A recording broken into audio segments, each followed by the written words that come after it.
ఉపాధి హామీ పథకం నుంచి గాంధీ పేరును కేంద్ర ప్రభుత్వం తొలగించడాన్ని వ్యతిరేకిస్తూ సంగారెడ్డిలో కాంగ్రెస్ నేతలు నిరసన చేపట్టారు. గంజ్ మైదాన్ గాంధీ విగ్రహం దగ్గర దీక్ష కార్యక్రమం నిర్వహించారు. ఈ కార్యక్రమానికి ముఖ్య అతిథిగా టీజీఐఐసీ చైర్పర్సన్ నిర్మలా జగ్గారెడ్డి హాజరయ్యారు. ఉపాధి హామీ పథకం నుంచి జాతిపిత మహాత్మా గాంధీ పేరు తొలగించడం కుట్ర అని ఆరోపించారు.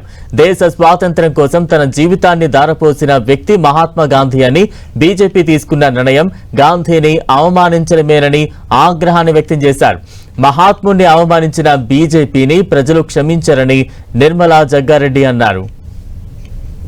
బీజేపీ పార్టీ అధికారంలో ఉండొచ్చు కానీ ఉన్నే తొలగిస్తామని అనడం ఇంతవరకు మరి సమంజసమో వాళ్ళ తెలియక వదిలిపెడుతున్నాం.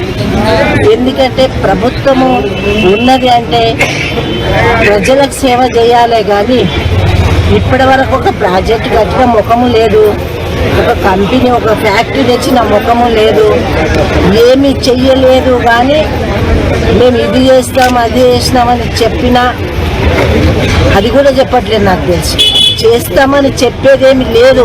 చెడగొట్టడానికే సెంట్రల్ ప్రభుత్వం ఉంది. స్వతంత్రం రాకముందు నుంచి పోరాటం చేసి ప్రజల కోసం ప్రజల మధ్యలో ఉంటూ మరి గరీబ్ హఠాత్ అని చెప్పి మరి ప్రతి ఒక్కరికి కూడా న్యాయం చేస్తూ మరి దేశ రక్షణ కోసం కూడా ప్రాణాలు అర్పించిన కుటుంబాలని మీరు ఇట్లా చేస్తుందంటే చూపెట్టండి.